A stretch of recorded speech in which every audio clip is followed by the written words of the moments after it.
та хавар цагийн мэндийг хүүргэе. Ойр тоёо таарсангүй хундаг нэг дүүргэе. Охин минь ээж рүүгээ залахан бүр ховордож, сүүл танаас сонссон үг салах ингэж гомдож, зарим нэгэн талаас таны үгс хатуудаж, алга зарим охины минь айлгаж бас дарамтаж, айллал нь айл бүртээ амин эрдэн хүүхдүүд, амны ганц охтын минь айлгаж бүр сүрдүүл. Уушлаараа бүсгүй минь охин минь зам шуургасан. Уусам сэтгэл хатан уухаа даруй цаг би сургасан. Ажил болон хоолунд айдаах нэг хий гэж аль болох эвтэхнэр хийсэнтэй.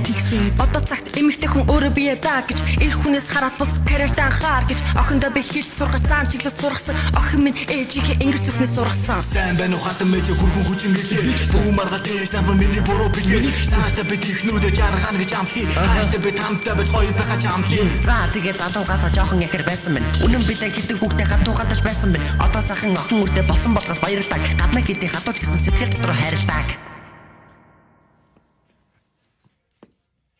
Банаараа хайвч ээж ирсэн мэн.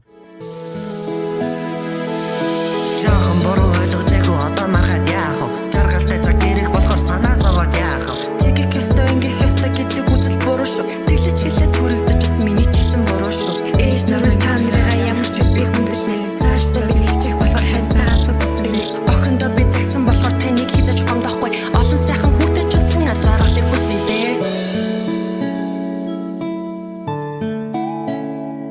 Чиний өглөг эсгэлж бас дайжгүй шүү. За таныг яаж гүйцэх вэ? За дараа тухтаа сайхан уулзъя.